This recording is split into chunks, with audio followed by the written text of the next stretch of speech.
CDF mu byafaayo bya Uganda tekibangawo tyakola such reckless statements.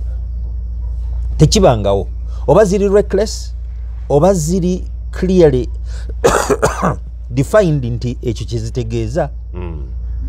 Bw'aba musaazi tetufuna nko CDF asaaga bw'atyo. Bw'aba nga ddala byawandiika byakola era tetumufunangako.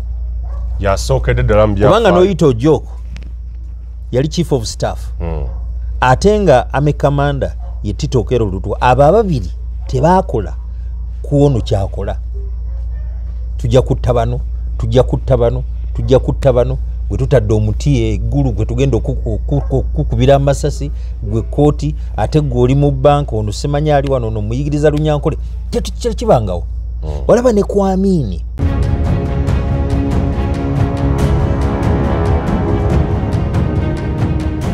ne bwe tubeera ne CDF Muhoozi ng'akola such statements ezikoleeza oluyiira omuliro ne gwaka.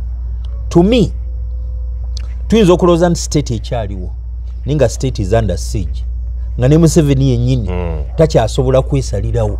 Mutabani we yakola ki? Yamusalirawo. Kubanga bw'abeera nga commander in chief nga tasobola muboggolera so nga any other ordinary soldier kabeere general n'amalaba nga yakola statements ezo ojjukira kye baakola tinyenfuza. Yes. Omukwata ne bamuggalira. Yayogera ku Muhoozi project. Yes. Ne bamukwata ne bamuggalira. Ne bamutwala mu court martial. Musajja watu naddukako n'agenda e Bulaaya n'avaayo n'akomawo. Baakwata waaki. Kubanga bye yayogera is exactly what we are seeing, what we are witnessing.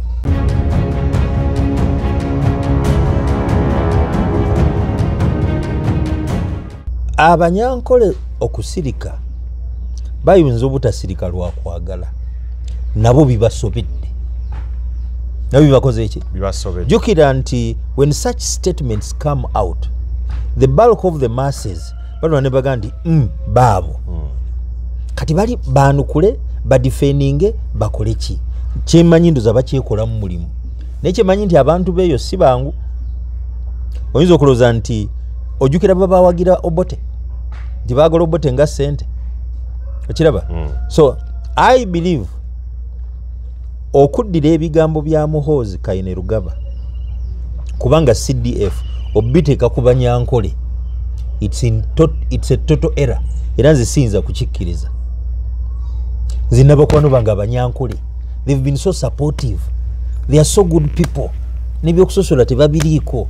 Actually ne mu government tebaliimu. They are busy making their own money.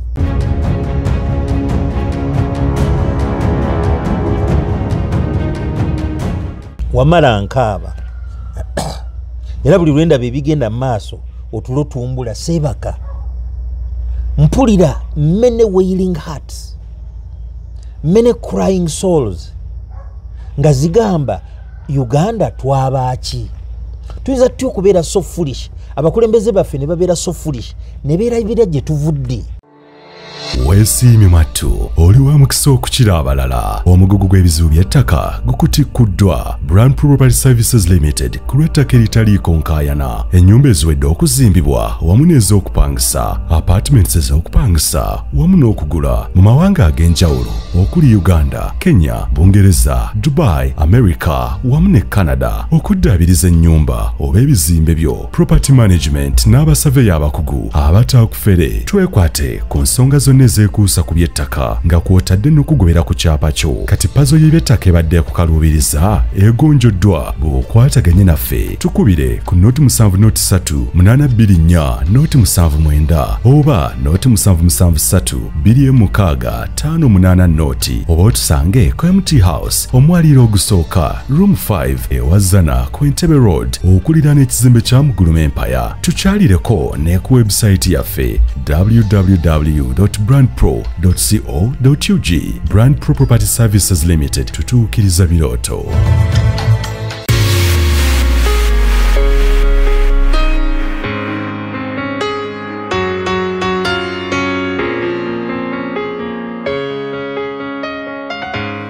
abalungi abatuwuliriza era abatulaba olunaku olwaleero tuchaddeko ewa Sheikh Ashraf Dembe. Sebo sanyusa okubalaba amannya agange Yeze Sheikh Ashraf Dembe akola ku bizibu by'enjawulo omuntu singa aba alina ebirwadde musomereddwa tumuwa amazzi ga lukuya nga bw'obadde ogalaba tugenda abantu ku kyoto ne twokya emizimu emibi egibabaamu n'okulomba edduwa abantu singa abeera ng'ali wano atuuse sobola okumulombera edduwa ne waba atatuuse nga mpadde amannya ge naye ng'ali wala neetaase ennamba yange yeeno eri 0701763711 nammwe bannyinaffe abali ebweru oyagala okuba nti oyagala okulombera ku dduwa ng'olina ebizibu viza zibuze amaka gakolongotana sente zikola zimpita mu ngalo ojja kumpeereza ekifaananyi kyo n'amannya go ebyo byokka bijja kummala nja kukulombera edduwa ojja kutereera olunaku olusembayo mu mwezi mba n'edduwa eyawamu ffenna n'abalwadde bange abakadde n'abapya. Salaamu alaikum warahmatullahi wabarakatuh.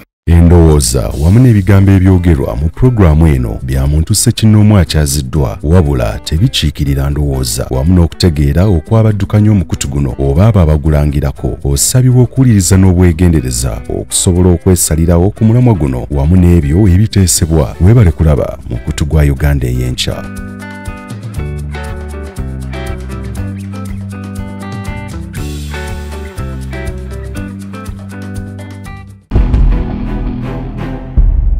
Uganda ey'enkya.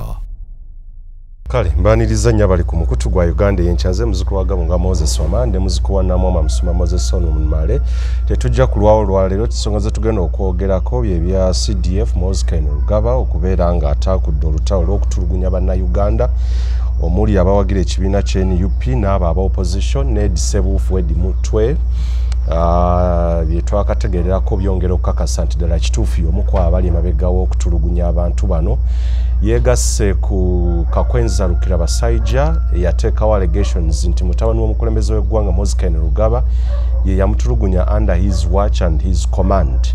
Many Ugandans have actually suffered the dungeons of torture and mistreatment byonna ebigenda maaso under the watch of Moses Rugaba. Those are the allegations, but ebisinga ebiyita ku mukutu gwo gwa X oba Twitter byongera okukakasa nti ddala kituufu Moses Rugaba y'omu ku abakulembeddemu era abakutte fulaga y'otulugunya bannayuganda abatawagira gavumenti ya kitaawe eyajja mu 1986. Is it a government of torture, violence and human rights violations? Njaga Musumba Moses Solomon Malambulire, what went wrong to the extent that abatawagira government eno batulugunyizibwa?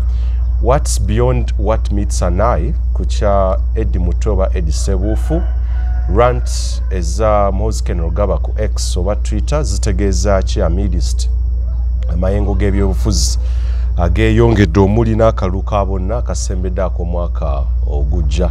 Kale tujja kugendako n'ebuziba mu kibiina ki National Resistance Movement. Violence marred the elections ezigenda mu maaso mu kibiina kyabwe eza grassroots kukubagana na kubeera nga basika bitogi na bikonde.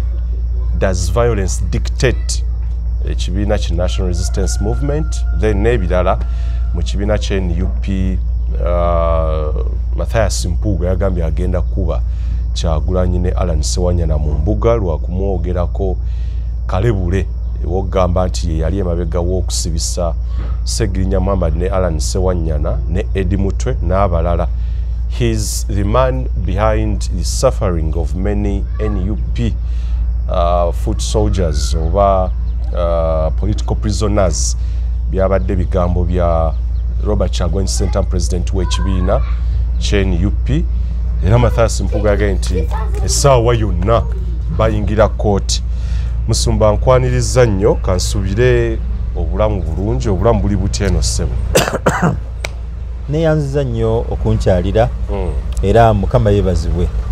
Kaseera kabadde keetolodde Uganda ey'enkya mujja kunsonyiwa nti ninamu yegu ate nga ntawaanyizza nnyo nyo okusinziira ku gensaka bangi nnyo tebaagala kukkiriza nti tulina another wave eya COVID-19 era gavumenti ejja kukyogera kubanga one tourism sector luli yakosebwa nnyo ate ereeta ssente nnyingi nnyo mu ggwanga era aba tourism industry tebayinza n'akatono okukikkiriza nti waliwo wave ya covid naye bw'ogenda mu malwaliro mangi lubyamira senyiga yegu bwe bujjanjabi kati obukola ki obuliwo ate nga tagenda bangi babakubye empiso nezigaana makerenda gaganyi abaana bato this time nabo baki nabo balwadde nga n'abakulu nabo balwadde actually nabadde cross checkinga ne baŋŋambe Sweden bali ku dozi ya 6 eya covid-19 ey'okugema ffe twakoma ku mmeka abamu twakoma ku 2 abalala ku 3 abalala ndoze y'Amerika yali emu nenga generally tubali nti ffe twakoma ku mmeka ku 3 naye mawanga amalala kitegeeza nti bakyeruppe bano covid bwe yajja baatuuka emibiri gyaffe ogigezesezaako era kijja tukosa obulamu bwaffe bwonna nze jjukira mu 2020 covid-19 yannoma after being checked ate bansiiga busiizi 2022 ndoza nfuna gundi yange yasembayo si evaire yasembayo 2022 ndoza around January era bwe baginkuba ate nempisa bubi nnyo ye covid ow'emirundi emeka ebiri naye since then buli lwendwala lubyamira mpisa bubi nnyo era simanyi ne mukama yakola ki yamanyi naye nebaza Katonda nti obulamu akyambundekedde era bw'aba abundekedde kitegeeza alina ensonga lwaki abundekedde era nga bwe mbagamba bulijjo ndi ddoboozi oba ow'eddoboozi eyayitibwa nti yimirira golokoka yogerera bano abanafu abayiganyizibwa abatulugunyizibwa bamulekwa bannamwandu abatalina ddoboozi abatasobola kweyogerera abatasobola kwerwanako bwe ndaba ebigenda mu maaso mu ggwanga wamala bika byamaziga mu abaana abato muyinza obutamanya naye abantu abali myaka gyaffe ate nga tuzadde abaana ne tulaba what's going on CDF mu byafaayo bya Uganda tekibangawo tyakola such reckless statements tekibangawo oba ziri reckless oba ziri clearly defined nti ekyo kyezitegeeza bw'aba musaazi tetufunanko CDF asaaga bw'atyo bw'aba nga ddala byawandiika byakola era tetumufunangako yasookedde ddala mu kubanga n'oyita ojoko yali chief of staff ate nga ame commander ye Tito Okello Lutwa abo ababiri tebakola kuwono kyakola tujja kutta bano gwe tutadde omuti eggulu gwe tugenda okukubira amasasi gwe kooti ate gwe oli mu banka ono semanya ali wano ono muyigiriza Lunyankole kibangawo walaba ne ku Amini Idi Amin jukira bamuyita tyrant Idi Amin yasembeza abanubbi ne babeera mu gavumenti ye naye even at that point Moses alinduza asobola okuvaayo n'ayogera tekibangawooko kamanda wa Amini oba Amini ogamba nti bano abatawali ggwanga lyange ngenda bakola bwenti ne bwenti tekibangawo. What do these statements mean okugamba nti Eddie Mutwe amuyigiriza Lunyankole? Eddie started crying as soon as the boys grabbed him. Is Lunyankole is improving these days, and what does it mean abanyankole n'abakulembeza bava side eyo okusirika? I think abanyankole okusirika bayinza obutasirika lwakwagala nabo bibasobedde nabo bibakoze eki bibasobedde. Jukira nti when such statements come out the bulk of the masses bano ne baga nti baabo kati bali banukule badifendinge bakole ki kyemanyi ndoza bakyekola mu mulimu nekyemanyi nti abantu beeyo si bangu. Oyinza okulooza nti ojjukira babawagira Obote nti baagala Obote nga ssente okiraba. So I believe okuddira ebigambo bya Muhoozi Kainerugaba kubanga CDF obiteeka ku Banyankole it's a total error era nze siyinza kukikkiriza. Nze nabakwano bange Abanyankole they've been so supportive, they are so good people n'ebyokusosola tebabiriiko. Actually ne mu government tebaliimu. They are busy making their own money. Okiraba? Era bino ebyagala okusiga obukyayinduza byandibadde bivumirirwa buli munnayuganda yenna yenna ali right thinking. Okuva ddala kwa Archbishop Kazimba Mugalu, Archbishop w'Abakatuliki ani Semwogerere, Paul Semwogerere, Mufuti Mubajje, bapasita babakulembera abalokole Abadventisti, buli muntu yenna yenna owenzikiriza. Kubanga ndoza owenzikiriza ye muntu atateekwa kusosola. Buli muntu abeera muntu we. Kwa buli muntu omuli owaki omwoyo. Ne bwe tubeera ne CDF Muhoozi ng'akola such statements ezikoleeza oluyiira omuliro ne gwaka. To me, tuyinza okulowooza nti state ekyaliwo naye nga state is under siege, nga ne Museveni yennyini takyasobola kwesalirawo. Mutabani we yakola ki? Yamusalirawo. Kubanga bw'abeera nga commander in chief nga tasobola muboggolera, so nga any other ordinary soldier kabeere general n'amalaba nga yakola statements ezo, ojjukira kye baakola tinyenfuza. Yes. Omukwata ne bamuggalira. Yayogera ku Muhoozi project. Yes. Ne bamukwata ne bamuggalira. Ne bamutwala mu court martial. Musajja watu naddukako n'agenda e Bulaaya n'avaayo n'akomawo. Baakwata waaki? Kubanga bye yayogera is exactly what we are seeing, what we are witnessing.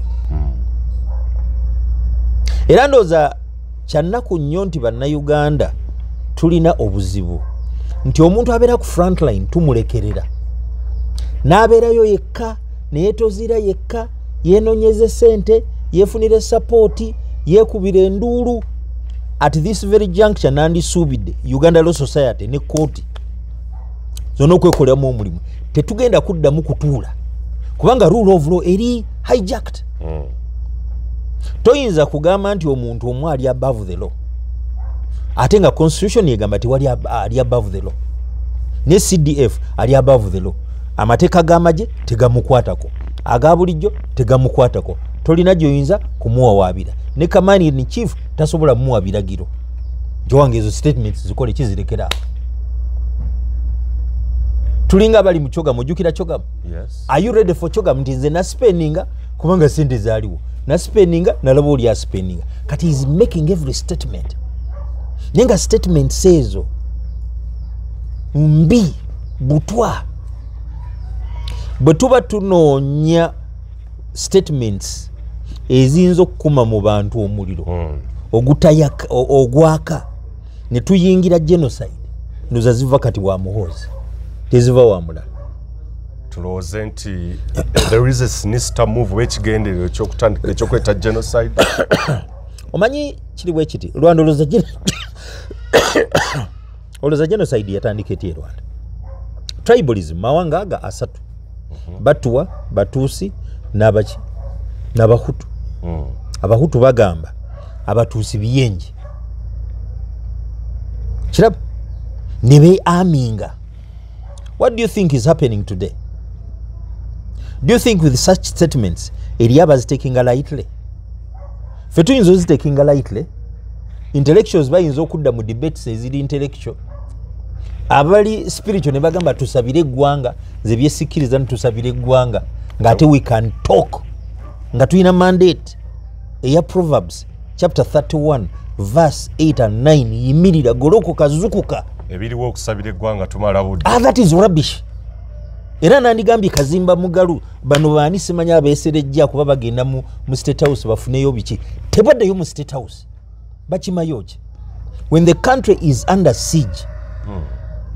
Okiraba abantu tebakyasobola kwogera. Now if ebintu biri bwe biti kyokka nga tugenda mu kalulu, kikyosuubira mu kalulu? Era lwaki tugenda mu kalulu? Kubanga mu kalulu nkubuulira bwe kiba nti kati babikola kati bwe batyo kitegeeza nti kigenda okubeera mu kalulu kunywa musaayi. Era ndowooza nandibadde nkola appeal bwe kibanga ebyo bye tugendamu okulonda bakusazeemu because it's a waste. NRM emobilizinga enkuŋŋaana zaabwe zigenda mu maaso. wadde bebba n'okwekuba kitegeeza obubbi syndrome y'obubbi bagirina. Others are not allowed. Oyinza ogamba nti tulina level ground, osuubira okuleeta enkyukakyuka mu kalulu. Actually ebiriwo byonna biringa ebigamba nti akalulu mutawaanira bwereere. Actually CDF are pushing up people between a hard wall and a rock. Kyatamanyi nti nnyindo bw'oginyigiriza ogireeta ki? Omusaayi. Lee Kuan Yew yali prime minister wa Singapore. Yagamba ebigambo bino: to understand the present and anticipate the future, one must know the past enough to have a sense of the history of a people. Okumanya ebiriwo osobola okulengera ebinajja. Muntu kimwetaagisa okumanya ebyaliwo ebimala okutegeera obuvo bw'omuntu. Where have we come from as a country?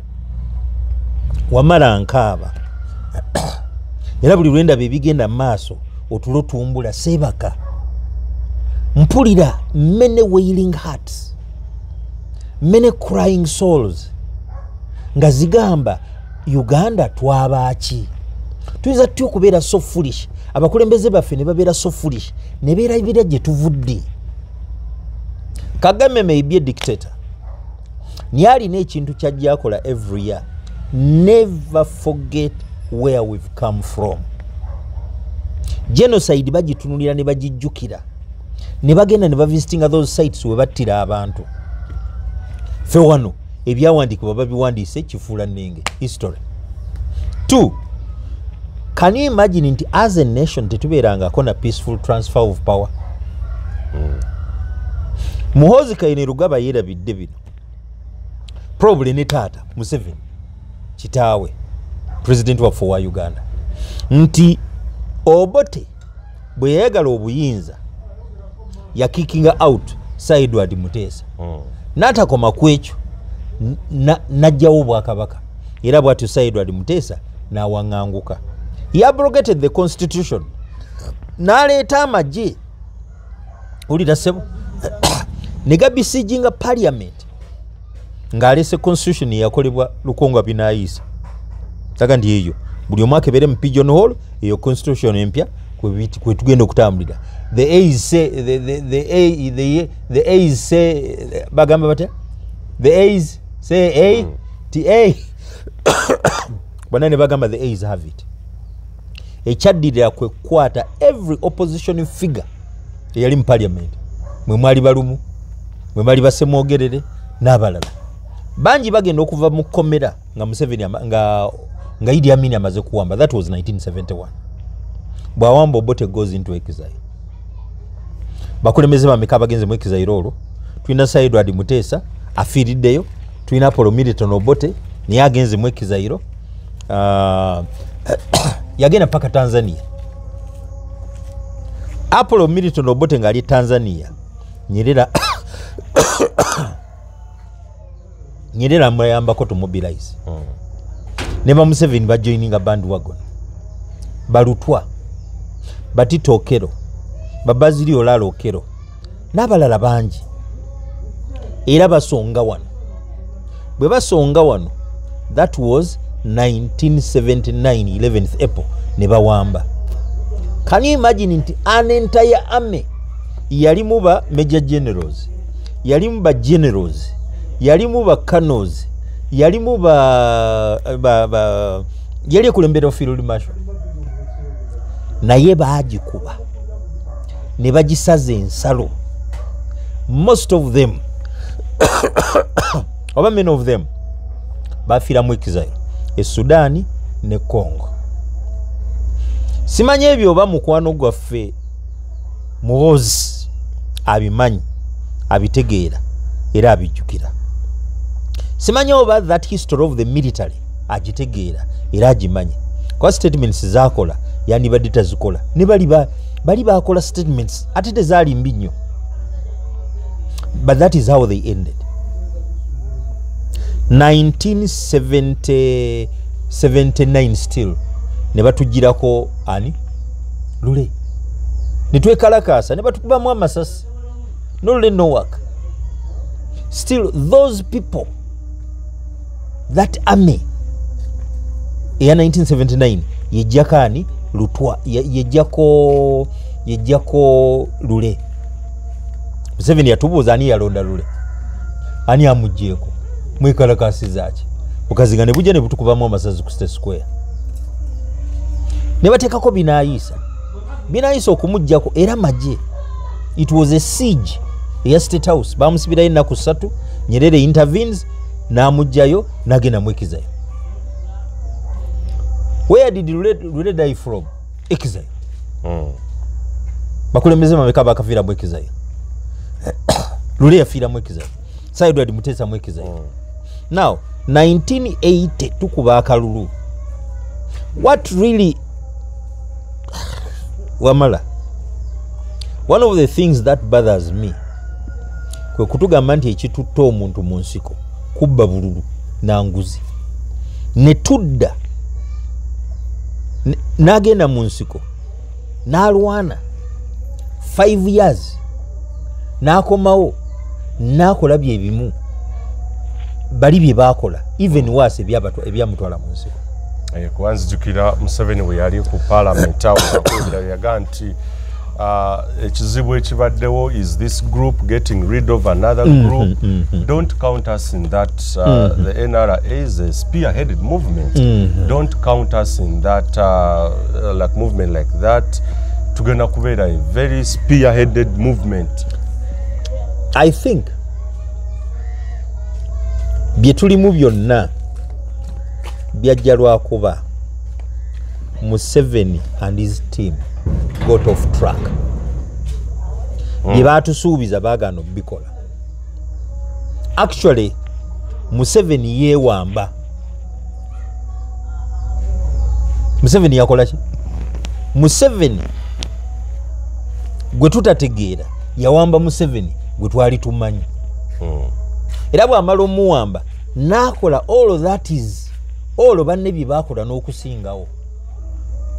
Kajjukira Museveni yajja yali so smart, yali so formal, yali so caring, yali so futuristic, yali n'eggwanga at heart. Era yali tayagala kubeera mu bukulembeze abuveemu nga tebutabanguse. Museveni that came in 1986 yali so uniting. Naye nga tannajja mu nsiko abantu abaafa baawera akakadde. Lwakuba CNN teyakavaringa lutalo ne BBC teyakavaringa lutalo, naye William Pike yalukavaringa. Singa abeera honest nga yawandiika akatabo ateeka okuba nga yalaba obuwanga bangi, kubanga bwe twalabako bwe butono. Era ndowooza n'ensonga lwaki tebaagala nnyo tujjukire what exactly went on in Luweero. Tibwe tunaadiginga ddipa tujja kwesanga TNRA eyattanga abantu e Luweero wadde babulaminga Obote kati wekiba nti Obote amagye ge gagenda okulwanyisa Museveni mu nsiko, ani ali responsible for the buwanga in Luweero? Se yatandika olutalo. Yes. Why do you blame Obote? Obote was okay wadde yabba obulu naye Ssemwogerere yagenda ku opposition era government ye nebeera erangiriddwa mu duly elected governments nga it was a democracy. Wadde webitundu oba bagenda mu lutalo tebategeera kigendererwa kya Museveni yali intentional kubeera nga ne bino ebiriwo it's not by surprise to him nti yali aluubirira bino byali abatimba bbula. Actually the truth is nti yatutimba bbula byali bya feba kube yalimba. Era nze nja kugamba sirabanga mukulu alimba nga President Museveni. N'alimba n'amatiza bannayuganda bonna n'amaliriza ng'amaze okulimba okumatiza buli omu. N'akola byayagala ng'amaze tukozesa. Ajjukira after using us buli gwakozesezza avaayo akaaba. This is not what I thought Uganda would be. Mugenzi kati John Kazora yabiwandiikako betrayed by my leader. By my leader. Yes. Si yeka.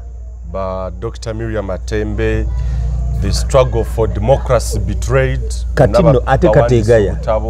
Yes. These are people who died very broken hearted. Nga tebategera kigenda maaso. Era singa ndowooza those people wake up ne bajja today ne balaba ekigenda maaso ne balaba what is transpiring, njagala okutegeeza bayinza okwejjusa ekyabatwala mu nseko. Era ndowooza ekimuyambye tibangi nnyo abajja emmagye, otherwise bandinyiize. Kubanga toyinza kuŋŋamba nti CDF akola such statements, ono ali mu basement yange ayiga Lunyankole.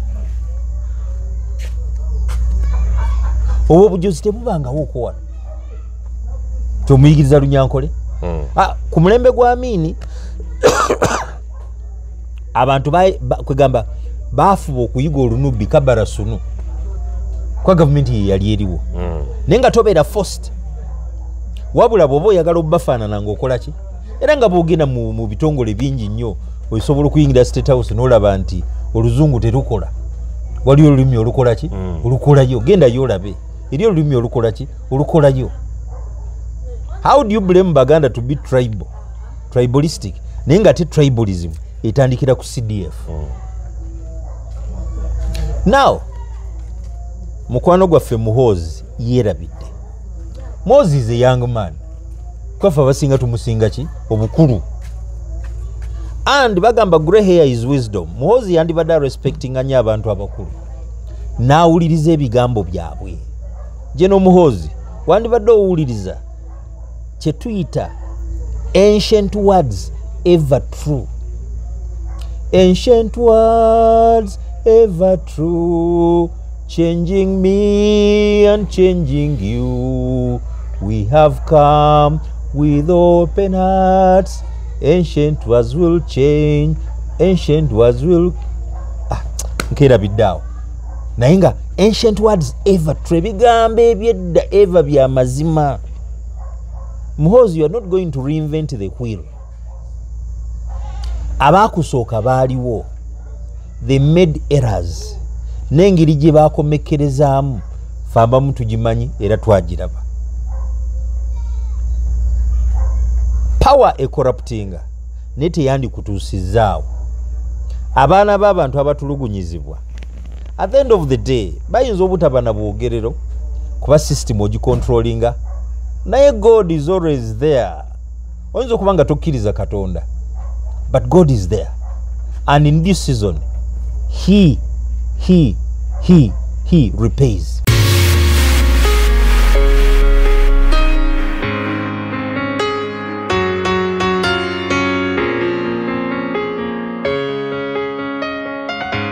Musumba silence ya kitaawe etegeeza Museveni okubeera nga asirise way back. We remember yavangayo n'akwosheninga mutabani we n'okuleeta reshuffle yaliwo okumujja kubwa Commander Land Forces. We yavayo n'aga nti asobola okulumba Kenya, amawanga ge yali atandise okulaga nti asobola okugalumba in no time if his dad allows him to do so. Naye ku bino ebigenda maaso inside the country, kitaawe alabika he's happy with them. Nakugambye Uganda may be under siege. Okimanyi nti General Muhoozi akoze nnyo mu kumoldinga Young Army, okushavinga off old officers. Bagenerals bonna ab'omulembe gwa kitaawe bonna kumpi bagenze bakawunda Kayindo Tafire kati bagenero ne bagenero ba mu offices. General Rubagenda mu retiring n'abalala 13. Kakitegeeza nti abaliwo bonna jukira ye yatandika alinga yomuko endoza yatandika SFC. Yes. Muhoozi yatandika yasooka mu LDU, then batuga nti atayingide special forces kati bagitanga PGB. Yes. N'ateekamu elite be yasoma nabo bonna n'abateekamu kati bagenze ba deploying at different units bakuze. They are now his babaita babadies be babira babadies be si babadies ba kitaawe. Kitegeeza nti kati yeewulira eryanyi oli twali naye oli nze namuyingiza muki ono nze namuyingiza mu magye ate okimanyi nti Gaddafi yawamba kojjaawe okimanyi bulungi nnyo. Yes. Kakati Museveni general naye retired, Sali Musale general naye retired, ali mu reserve. Kati ani ali mu active forces? Ye Muhoozi. Is he retired? No. Abali mu magye benkanani. Most of them ba senior officers benkana ye. Ate yabasinga naki? Kati ye commander waabwe. So nsubira nti bwabeera n'ekyo clout gy'alina amanyi nti kati buli kimu ensi emutambulira wano. That is the siege I'm talking about. Museveni ayinza okugiraba nga kitaawe naga naye omwana ono mugendako mpola ayinza okukola Gaddafi ke yakola ani kojjaawe yate yeka. So many people abawambi bakadde baabwe bw'ojja osoma history ow'amagye batata abaana bawambi bakitaabwe tata tafa. Tokimanyi nti ne Solomon okulayira okutwala obukulembeze bwa kitaawe Dawudi Dawudi yali tannafa. Okimanyi bulungi nnyo Dawudi yali tannakola ki tannafa. Mutabani omu asitejinzekku ono mukazi we mama wa Solomon aganidda wansubiza mutabani wange yatwala ki obukulembeze tikati bajje bamulayize nga Dawudi ali kuki kundiri alina akawala ke baamuwa kamubugumye. Kati His Excellency Museveni ayinza okuba kati nga watuuse yayagala to live until he dies. Kati nga agenda mpola kubanga omuntu gwe yasubira nti anaamukuuma ye mutabani we. Mutabani we statements zakola ayinza oga nti ate bwe mujjawo nenteekawo omulala ate biyinza okuba ebibi kakole ki at least is sure of him. Naye nga nze to me ndabanga eggwanga eriri under siege and who has besieged it is the CDF. Agamba zako Robert Kyagulanyi Ssentamu era nze nkugamba bwe tuba twogera ku demokrasia I think we are dead dreaming. Era nze mu my own understanding nandibadde ndowooza nti eno ye time amawanga mangi bwe wabeerawo okulonda ng'oli mulaba nti ayagala kweberera mu buyinza mumuleka nakola kyayagala. Musumba yogera ki ku kyokuga Muhoozi yavudde n'aga nti azzaako Kyagulanyi bwe yamaze okukwata eddi mutwe ng'enseenene Kyagulanyi yaddako amusalekeza enviiri amukole buli kikola eky'ensonyi. Nyomanyi kyosiga kyokola ki kyokungula kyosiga kyokola ki ani yali amanyi nti mutabani wa gundi wa Saadi bamukwata ne bamutta ne bamuteeka kakureni ne kamwetuluza bwe kati mu kibuga ekyo wali okisuubira tikiyinza okubeerawo. Gaddafi batabani be abattibwa bameka because of the bloody conflict. Ye ate Saddam Hussein I think Muhoozi yandibadde yeddako nze kati njogera nga munnaddiini ate ne mandate gye ndina Mukama gye yampa. Era kyovola ba Interreligious Council mbatunuulira bwenti nengamba naye bannaddiini ki bano abakola obukozi ekikoosi ekyokujja mu State House ssente ekikoosi ekyokuwaana obuwanyi omuntu ekikoosi ekyobutalumirwa bannansi bannayuganda. Katonda n'abawa obuyinza ku bantu be mubaliowo emyoyo mubajjamu ssente ne mugaggawala ne batulugunyizibwa ne musirika ne babakwata ne babatta ne babakuba obusajja ne babajjamu biki ne babakuba every torture and you keep quiet and you still go to State House and pray. Woe to you fools. Omanyi Isaiah, no, it is Jeremiah 8. Omuntu bwagwa tasituka bwabulwe kubo tadda niye abantu bange lwaki mugwa obutadda. Laba ntunulire kalamu y'omuwandiisi be bannaddiini bogedde ebyobulimba mirembe ate nga tewali mirembe. How do you say peace when there is no peace? Nolimba abantu ndi mirembe. Kati tusabira emirembe, tusabira president gwe musabira abasamize banne. Ne oba kikyamu kyekiri ku bannaddiini. Omusajja agamba nze abasamize bannange. Mu State House baatuuka. Guno gwe mulembe okutuusiza abasamize mu State House. Olaba n'Amini gwe bagamba nti yali muntu teyabatuusaayo. N'Obote naye teyabatuusaayo. Ne Lutwa teyabatuusaayo. Fero Kitijene. Lule teyabatuusaayo. But ku mulembe guno abasamize begazanyiza mu State House. Kyokka kati gwe munnaddiini Archbishop tinsabira president. Gotalaba obona hypocrisy. Mufuti asabira president. Archbishop asabira president. Pastor asabira president.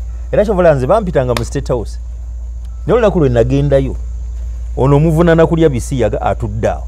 Ono omufere atuddawo. Gwe saddayo. Baddamu okumpita tugende simanyi State House gundi omanyi waliyo okusaba buli mwaka. Nagana okuddayo. Nze hypocrisy eyo sigirina. Once musiyazi nga Kayanja musiyazi situla na musiyazi mu State House. I don't look for honors. Zachi. Honors zinina zimmala.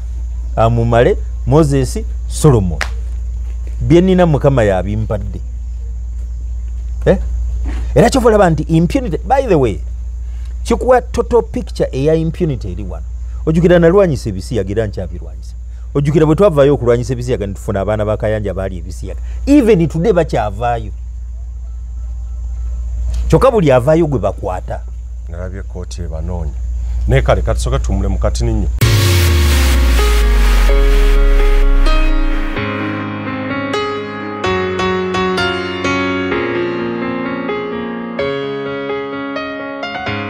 Sumanya yatogere ku mbeera ya Eddie Mutwe okusinziira ku statement yavudde mu nga Katonda ayogera ku Eddie Mutwe waliwo 1986 ejjeria 1985 bwe bajjako Obote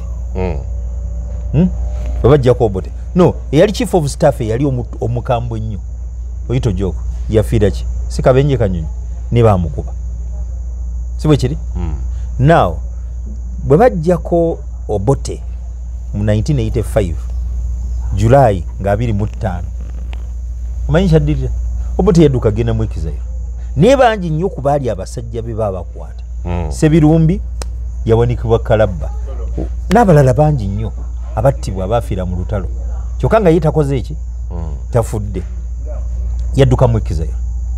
What many forget nga ne Muhoozi kyo omutadde bye yeerabidde nti batabani b'Obote nabo baali baana naye tebaakola fujjo and I think that is why they are here. Ne batabani ba Amini nabo baali baana naye tebaakola fujjo. That's why they are here. Wadde kitaabwe teyakola ki teyadda era yafiirawa mu buwaŋŋanguse. Bwe tubeera n'eggwanga nga ejje eryaggyibwawo nga 26 January 1986 lyonna lyagenda mu buwaŋŋanguse banyi ne bafiira Sudan ne Kenya ne Congo. Kitegeeza titwandibadde twefumiitiriza ng'eggwanga. Era Muhoozi wandibadde osoma ebyafaayo bya Uganda n'olaba entalo ezirwaniddwa n'olaba abakulembeze ababaddeko n'olaba oyinza okulooza nabo baali basibe ebyafaayo tabimanyi olowooza ebyafaayo abimanyi according to the dad. Okay. According to the dad. And the truth is never told. Kati yalowooza it is too great, too important, invincible. Tasobola kuvaawo, tasobola kugibwawo, tewali kisobola kuvaawo kukyusa mbeera. Ne Hitler yali musajja. Napoleon yali musajja. Gaddafi yali king wa Africa, king of kings. Saddam Hussein naye yali musajja. Gundi Charlemagne nabo baali basajja. Ojjukira Charlemagne bajjena abo ba Alexander the Great. Yes. Bonna baali baki bonna baali basajja. Naye bw'olabanga bonna now they are fallen among the fallen, they are nowhere. Family ya Hitler waliwo ayinza ogyogerako omanyi gyeri Hitler ebikolobero bye yakola family ye n'abaliwo bwe babaayo tebaagala ku associating with him because of the Holocaust. Naye kati ggwe obadde n'opportunity oli mu elite forces oli CDF kitaawo akuwadde nti tufuge ffenna, but what you're doing actually bwe binaakontinunga bwe biti then siri nabbi naye kanjogere ng'omuntu Katonda gwe yafukako amafuta nti ekiseera kiyinza okutuuka taatawo nga yaawedde ku magumba ate ggwe ng'olinga mutabani wa Basa mutabani wani wa Assad. N'ekibi nnyo okuba nti buli mukulembeze avaako alina genda mu Exile famire ye kubonaabona, ekyo si kye twandiyagaliza famire ya President Museveni. Oyogera ki ekyo kugamba nti azzaako Kyagulanyi gwagenda okusiba gwagenda okutulugunya edimuke byayiseemu bitono nnyo kaakati mukama we yaddako. Kaakati ezo statements zaakola ziri totally reckless, ziri volatile, zisobola okusuula eggwanga mu katyabaga. Oyinza okunyooma Kyagulanyi n'olowooza nti yava mbayaayi oba baraasi, naye abantu bangi nnyo today tebamulabanga muraasi, ate tebamulabanga muyimbi, bamulabanga political figure, bamulabanga future president. Bajjajja baagera nti kaami katono okanyomera mitala waki wa mugga. Era bajjajja baagera ti bw'oba ogera ogoba musajja munno oleka mwezi nadda. So Muhoozi mukwano gwange mutabani leka mwezi nadda, si kulwanga okifuwa nga okizzawa munda. Ozadde abaana, olina omukyala, abaana abo oyagala babeere mu nsi efaanana etya? Oyagala babeere mu Exile oba oyagala babeere mu Uganda? Kyagulanyi may not be a soldier. Ninjagala okutegeeza bajjajja baagera nti ekkumi terikyawaki omu. Bannaddiini bwe baba nga basirise abajaasi bayinza obutasirika. I'm telling you, in many cases bajjenero bano ab'okutopu bwe balowooleza nti bebafuga buli nsi, bebafuga buli kimu kyonna, ate mwaddu yanga cadres bavuddeyo ne bakola ekyewuunyisa. They did it in Ghana. They did it in Liberia. They've done it in Burkina Faso. They've done it in many countries. So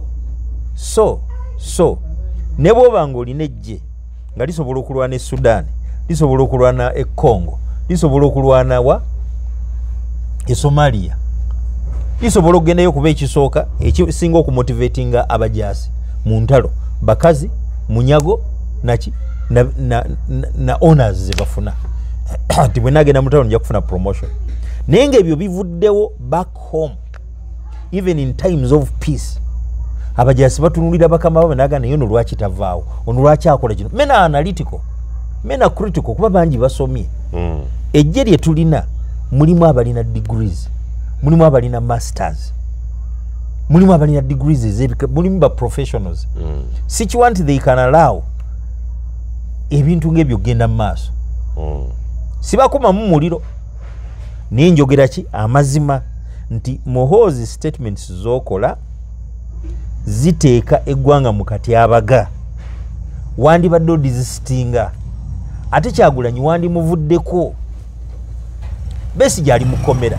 Kati bw'ogamba nti Kyagulanyi olwo tugenda mu kalulu ki? Gamba kimu nti eggwanga liwambe, tewakyali byabufuzi, taata bw'amala okuvaako guddako. Ekyo tukimanye, buli omu ajja kumanya limits ze. Naye okulimba nti waliwo democracy, tugenda mu kalulu, opposition figures obakwata, mubakuba, mubatulugunya, mubakola ki? Kiza Besigye ali mukomera, Bobi Wine wuuyo kumupromisinga, kumukola ki? To me, that has never been democracy and it will never be. Okusinziira ku president w'ekibiina kya NUP agamba nti we just bino byabadde nga yakyajjave mu komera eri e Masaka gye bali bagenza okulambulira oba okulambula ku Edi Mutwe, Akireewo Kivumbi, Mugumya Gaddafi wamu n'abalala. Yategeeza nti kituufu Edi Mutwe mulamu, ge mawulire amalungi, wabula ali mu mbeera embi ennyo, obulumi obw'amaanyi. He was brutalized in the most barbaric manner. Which is very unfortunate. He was electrocuted. He was subjected to waterboarding while they suffered a piece of cloth in his mouth and tied it around his neck. They squeezed his private parts and hit them with a baton. They tied his arms with handcuffs and stepped on them, which ate into his skin. They put other cuffs on his legs. They flogged him 4 times every day for all the time he spent under incommunicado detention. The first torture session started early morning. They gave him only 1 meal a day, posho and beans. When he asked for water, he was told to drink the water which he was sitting in, which he says was very dirty and contained traces of blood. There was a loudspeaker in the room which they switched on whenever torture sessions started so that his loud cries could not be heard by anyone. They forced him to put on Museveni's t-shirt for the time he was there. They put him on gunpoint and commanded him to kneel down and swear allegiance to Museveni and his son while they recorded him. They stripped him naked and took his pictures. They cut off his beard violently while mocking him. Museveni's son, Muhoozi Kainerugaba, came on the 3rd day and personally participated in the torture. He challenged Eddie to fight him if he thinks he is strong, a man on handcuffs. One of the operatives came and asked him, Amagara, which means how is life in Runyankore. Not knowing the response, he responded in Luganda, saying they had not given him Amagara. They mocked him, asked how he could not know Runyankore, and started beating him without mercy. He was asked several questions in Runyankore, but didn't know how to answer. They would laugh at his ignorance of the language and beat him. He wondered where they got the joy from. One of them spat on his face, and that hurt him deeply. Most of the beatings targeted his feet, which swelled up. It was like I had elephantiasis by the time I left that place, he says. He's only healing now, but he's still unable to walk unaided. They injected him with 3 injections, the purpose of which he did not know. After all the torture, they asked him to do press-ups and frog jumps. He says he was detained in the basement of what looked like a good home and later on taken to another military facility. During the interrogation, he would be blindfolded and asked who we are to challenge Museveni. That is only part of the story, since we went with his mother, wife, and his 8-month baby. He reached a point and broke down and didn't want to say more. He says that he has difficulty finding sleep. Every time he closes his eyes, he sees these monsters approaching him. Eddie Mutwe should not be in jail. He should be in a hospital. His colleagues too should not be in jail. They committed no offense. Yembera Eddie Mutwe jalimo okusinzira ku president w'ekibiina. Ebimu ebigambo bisukka okutegeerwa kw'abantu. Ne bw'olaba embeera bw'etyo, nze bwe nkugamba nti tugenda mu kalulu, naye ndowooza abantu bandibadde bakitegeera nti tetugenda mu kalulu. Akalulu kali already predetermined. Okujjako nti baagala kuttirako bantu na kubasibirako. Ojjukira luli bwe nagamba nti akalulu tugendamu ka bwerere, abantu bagenda kufiira bwerere, and they died. Many of them. Nali mutuufu, nali mukyamu, nali mutuufu. Kiki ekyakyukako bwe twagenda mu kalulu? Of course, bwe tugenda mu kalulu, be mupitu balonda bo ne bagenda ne balya. And at the end of the day, after eating, they forget all about us. MPC agenda okutereeza eggwanga. singa tufuna opportunity okukyusa president kyekigenda okutereeza eggwanga nene bwe tunalonda b'MP ne tujjayo notekayo it is the same sequence bajja bawa obukadde 10 nga parish bagiwa obukadde 10 baliye embuto zigejje bakole gaasi bamalirize ngera abantu be bakiikirira tebalina kye babakoledde. The only person who matter constitution yaffe bagikola bubi. Power bagamba belongs to the people. It doesn't. The military has usurped the power. Omuntu talina buyinza singa amaanyi gali mu bantu nga constitution bwegamba jagala okutegeeza Muhoozi yandibadde takola ebyo. Where power belongs to the people tebaayo impunity teriyo nti okola ebyo oyogera ebyo obyogererawo teriyo. So now power does not belong to the people. So ekitegeeza nti ssemateeka baamumenya era tetutambulira mu ssemateeka bwe tubanga tetukolera ku ssemateeka tukolera kuki. It is just an autocracy oba dictatorship. Bwe autocracy oba dictatorship okuba akalulu kagenda kugasa ki? Okujjako abaana b'abantu gamba nti bagenda basiba bagenda batulugunya. Even then gwolowooza Kizza Besigye waali walungi katwogera ku Kyagulanyi nti yaddako naye Kizza Besigye waali walungi. How many can dare ogamba nti bayimirira naye? And that's why causes in Uganda fail kubaka Kizza Besigye alinga yerwanirira yekka. No one talks about him. Banamateeka tebakyamufaako. The country continues as if Kizza Besigye takyali nawo. Some might even think he's dead. Songa everybody would be coming out. Why is Kizza Besigye in prison? Musango Kigwe yazza. And others. Nyolo kubanga one abantu bangi abandi badde babako ne kibakola basalawo to keep quiet. Ba MPs kabasita baba wasende zaabwe kiwedde. Actually bono bakola ki? Balinga bajja koze. Museveni bwayigga ne bali. They are too greedy. Ebyo abantu tebebakwatako. Wakati sawa zino ne parliament yandibadde tetuula. Tugenda kwetaba tutya mu kalulu nga abantu abandi badde batulonda ne bwe tuba tugenda mu kalulu mamba zizigenda. Would you call that democracy? So I think kino kituwa ekifaananyi nti gye tugenda wabi era most likely twandidda gye twava nga bajjajja bwe baagera nti amazzi gakulukutira gye gaali gakulukutidde. Uganda yandidda mu butabanguko olw'ebigambo bya Muhoozi n'enkola gye bataddewo ti actually tebaagala nkyukakyuka ya mirembe kuba singa babadde bajagala bandirese abacampaigninga ne bacampaigninga abakola ebyabwe ne bakola nga nabo bakola ebyabwe. Ne toyinza gamba nti mu Uganda mulimu pateemu yo bwe beekola entegeka zaayo bagireka bwe baba bakola enkuŋŋaana bazikola bwe baba balonda primaries bazironda ne president ava kuno n'agenda Lwakitula mukyala we n'agenda wa Ruharo Ntungamo buli omu then speaker n'agenda wa ewaabwe buli omu nti agenze na kwesima vice president n'agenda ne yeesimba ku bwero C1 era n'awangula for the elderly. That mockery of democracy. Ninga when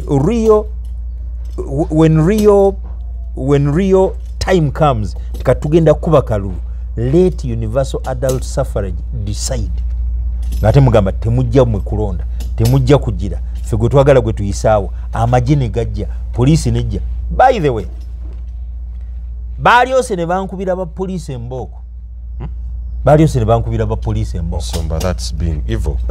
Nedda anabo babadde batu supporting impunity Musumba. No, Injustice. Lindako nabo babadde batulugunya bannamawulire gwe kyo tekikusanyusa.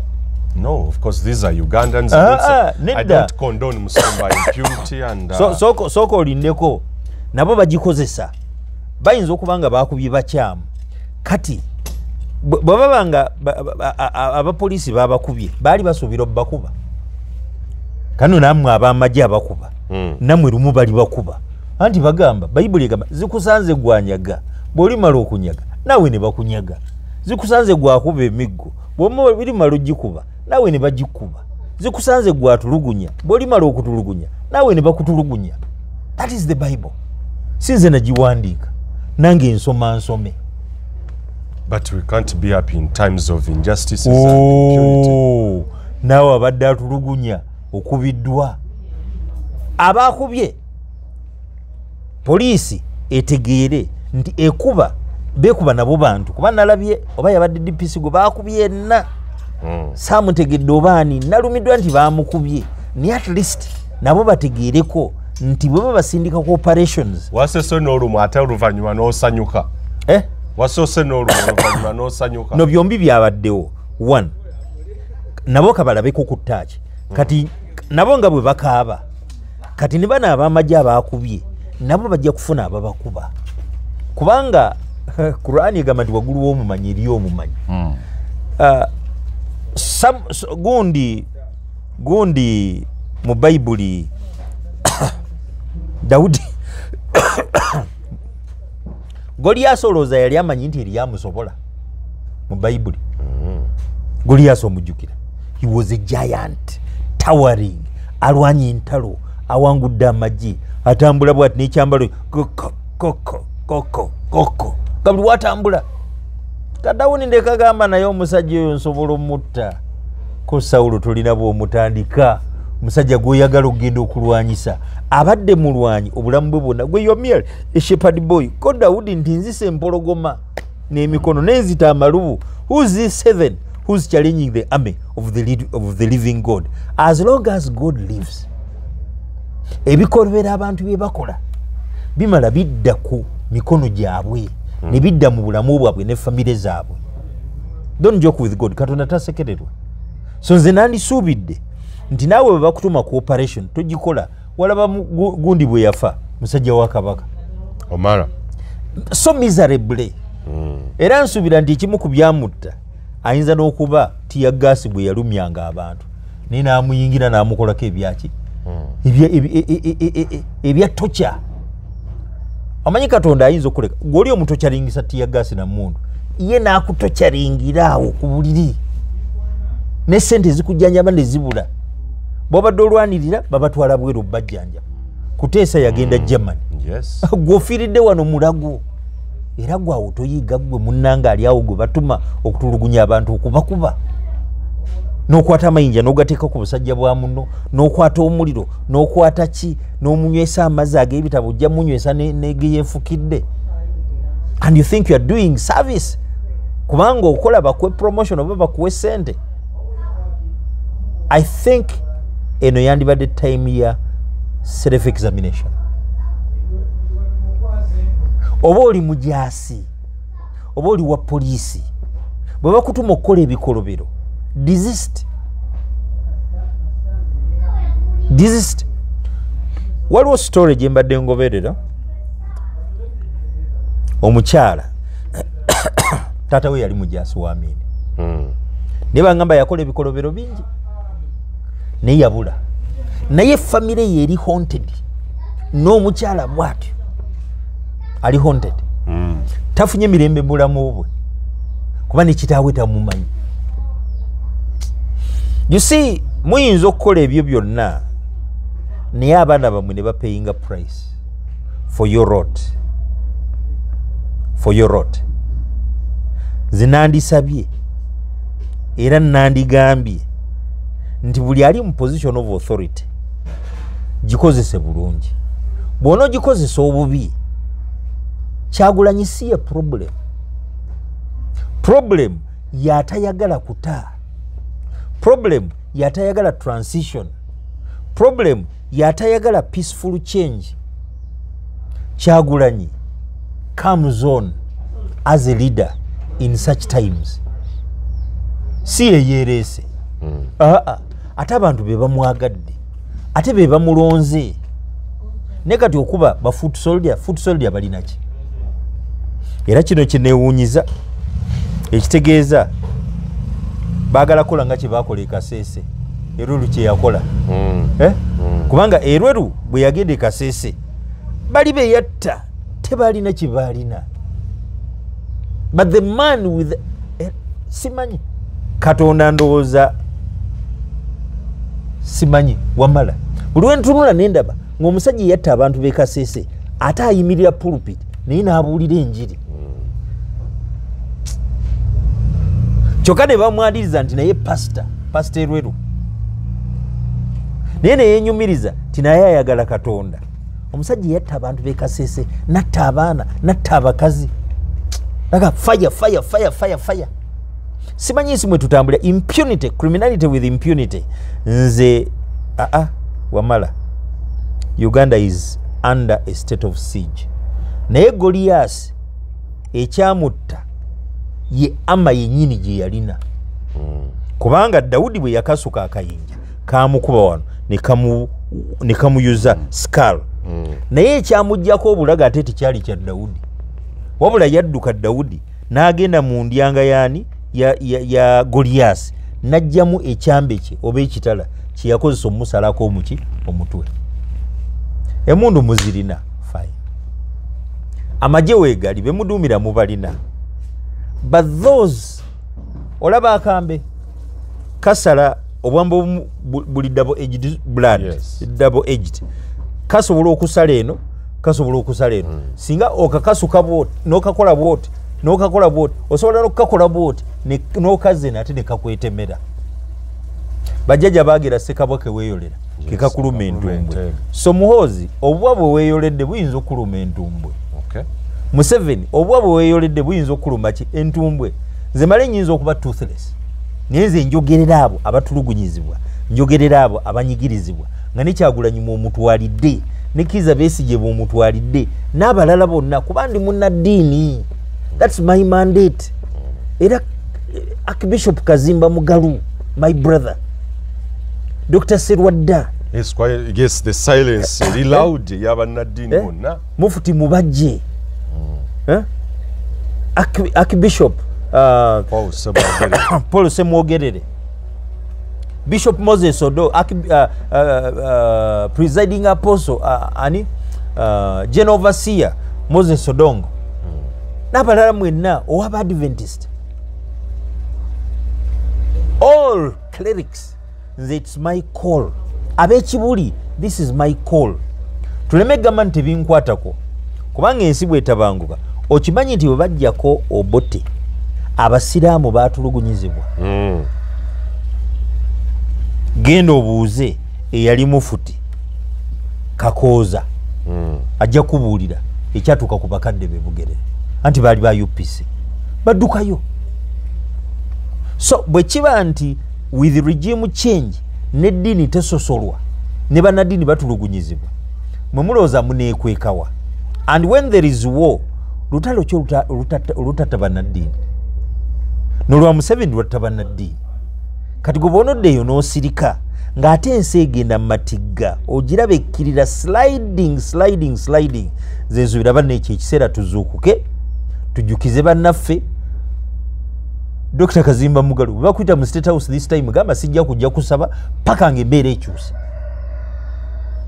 buli gwe bayita mu State House okugenda nti simanyi eriyo kusaba temuddamu kulinnyayo paka nga tutuuse ku mbeera nti aba opposition tebakyatulugunyizibwa okulonda kugenda kuba free and fair ne bwe kiba embeera nga bweri nze sirabawo freeness sirabawo fairness wabula ndaba nti bano bo bali bent kuba nti be basigala muki nze sirina wengwa munnaddiini tateekwa kuba na waagwa naye ate ayogerera abo abalumwa abatulugunyizibwa abanyigirizibwa kubanga abatanyigirizibwa balina ababoogerera nze siyinza kwogerera Museveni kuba abamwogerera bangi abamusabira bangi kati nawe bwoddira essaala zo n'ozigatta kubasabira Museveni oba tulina kyamagezi kyokoze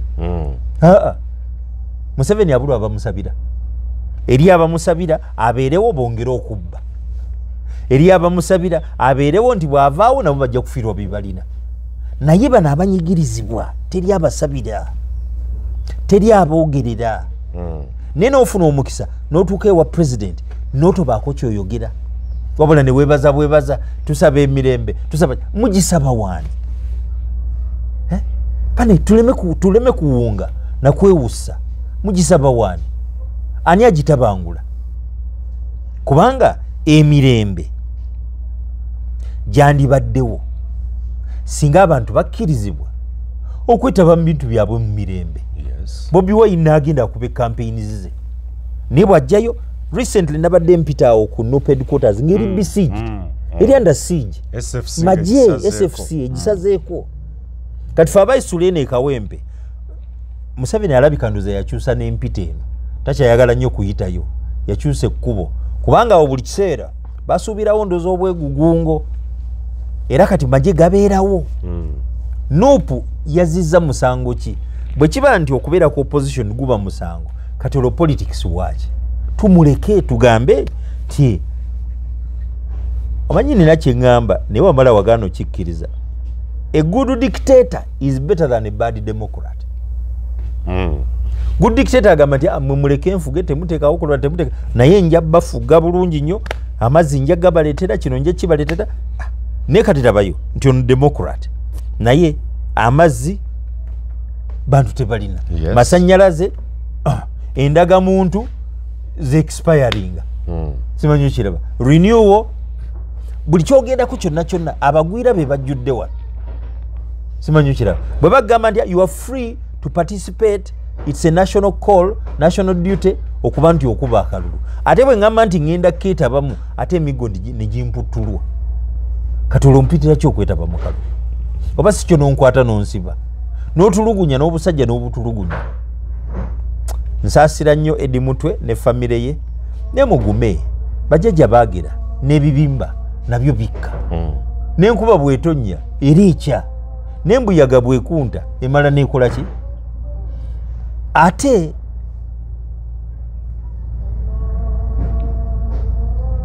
bwe bukya si bwe bukola ki si bwe buziba mbawe essuubi nti one day Mukama alituyamba okuleeta enkyukakyuka buli omu zaayayanira nze Moses Solomon Mali neegomba olunaku lwe lulikya ng'obukulembeze bukyuse nga Museveni si yafuga mulala yafuga ne bwe kiriba kibe nga kyekifuga naye nga tulabyeko ku nkyukakyuka ndi it is peaceful kyenandyagadde naye ebigambo bya Muhoozi n'enkola ye ne ttiimu ye ne bannaffe be bakutte ne batulugunya bye boogera biraga nti enkyukakyuka ey'emirembe erabika it is elusive elusive kitegeeza nti yandibanga etuyisemu 5 yes era nga kati twogerako njogere naye nga tekyakola ki tekyasoboka ng'ekiriyinza okusoboka ate ffenna kye tutayagala fe abaalaba kukitta bantu ekyali wano wamala saagalira ddala nakulowoozaako nti emundu ekyusa obukulembeze olowooza tuyinza surviving ekyabakulu nga balinga kye baagalira ddala are we yet to survive yet another bloodshed ng'eyali eruweero I think Museveni president wandibadde otuula n'ofumitiza ekyakutwala mu nsiko.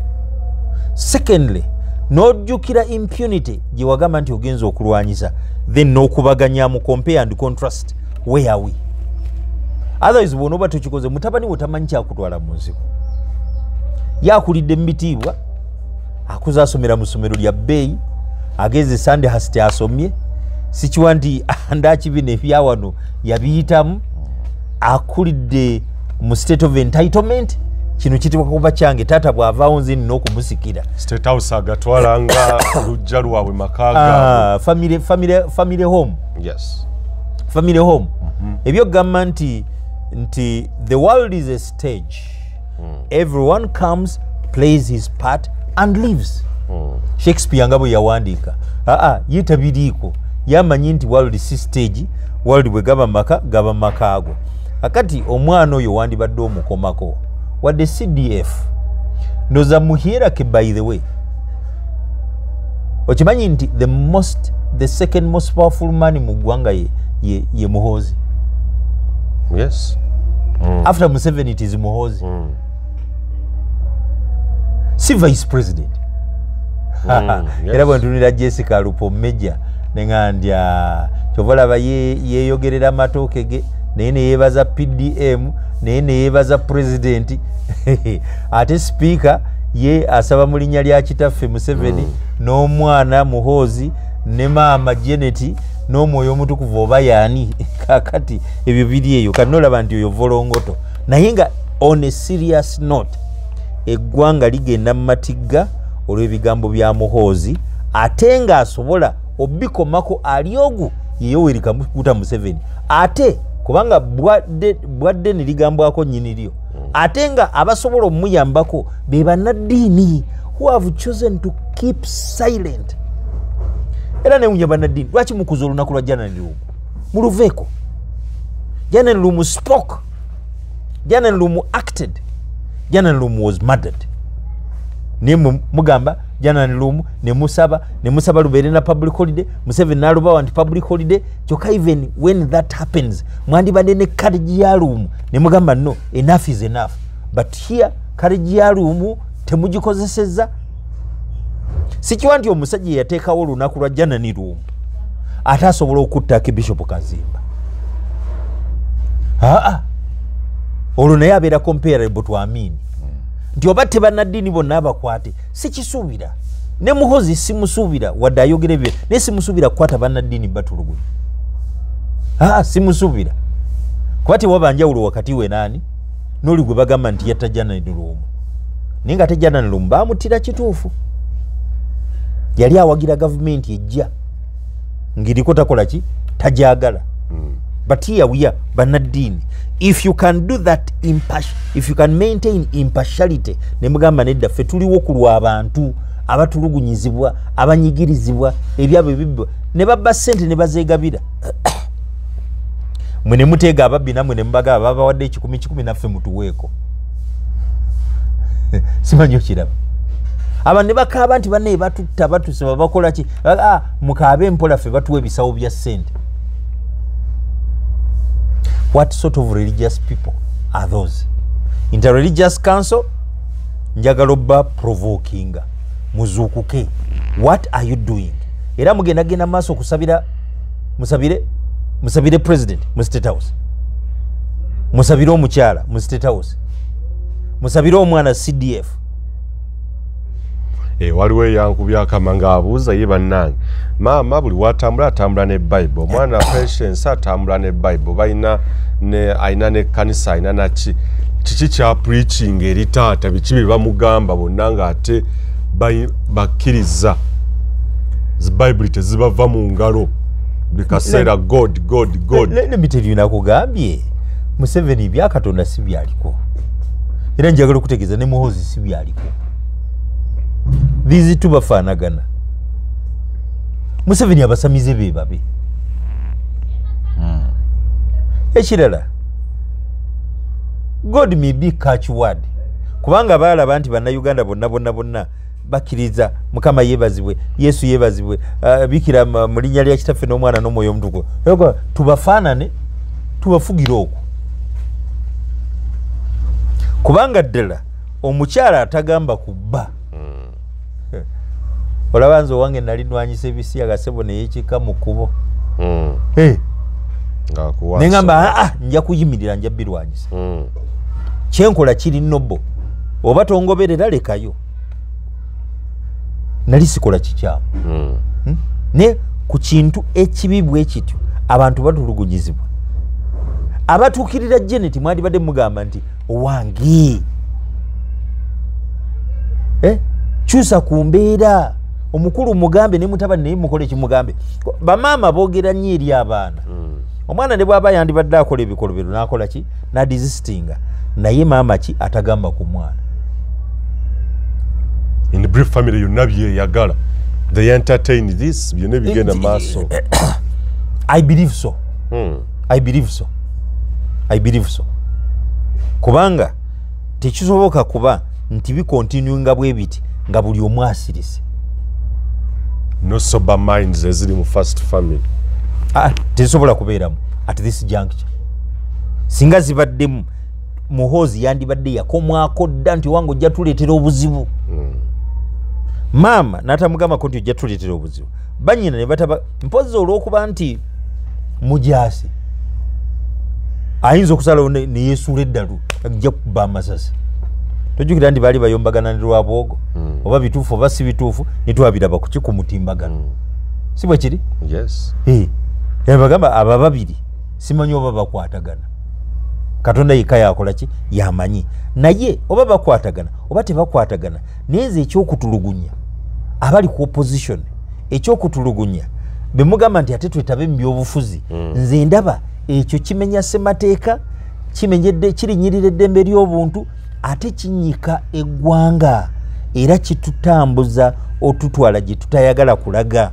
Nze sikyayagala kulaba musaayi guyiika wamala nze sisala nkoko sisobola kusala kizolo era bwe nkisala sisobola nsobola okusala wano nga katugambe nkebera enkoko ndwadde naye okukisala nti nkirye sisobola kati wemba sisobola kitegeeza nti omusaayi ngutya. Kati omuntu atya omusaayi ni ate Bobby musajja wattu okay alina amaanyi g'abantu the people power naye ate talina mundu. Why you get to him with all force? Edi mutwe yabadde naki sigamba nti alina mundu sigamba nti alina AK47 naye ndowooza buli omu yandibadde yeekuba mu kifuba ayina mu abawagira ebikolobero mwandibadde mukyuka nammwe aba movement mwandibadde mukyuka aba UPC singa mumanyi bye baayitamu nga gavumenti yaabwe egudde tebyali birungi. Ngenda nendaba Uhuru Nowa Sendu bwawandiika n'awaana pulezidenti n'awaana Muhoozi n'awaana biki biraba okwo ku mutima nenga nti leero ne Mangala nayo Uhuru ye muki abo be bantu betusembezza wano be batutabulira eggwanga ne bawagira ebikolobero kambuuze kitundu kimwogenda nobeera nti gwe Uhuru notuuka mu Uganda n'olya n'obwa meeya gwabadde atunda omuceere n'olya obwa meeya kyokka ate notandikira okuleeta ebigenda okutabula abamu balina gye basobola okuddukira. Nze Moses Solomon Male obuvo bwange wano bajjajjange wano nze wano abaana bange wano sina gye nzirukira sina ggwanga mwenyinza genda ndinyinza genda nolekyo njagala eggwanga lyange nga lirimu emirembe era Muhoozi naawe Yoweri Kaguta Museveni president mwandibadde mukola buli kyonna ekisoboka okulaba nti emirembe gibukala wano. Ekisingako kwegamba nti Museveni debbali abalala bajje oba otuleetera mbwa gireete naye nga titozeewa ozza ebbali kale tetujja kusobola kusuukawo basono bannyabo tunakwatagana mu programu endala tujja kuddanuza programu ya kooti okuyigga okwagala abaawo obujulizi musango gwa Pasita Kayanja wetujja okudya takumya mpeera batukumya gatonakuma maaso moja Uganda y'enkya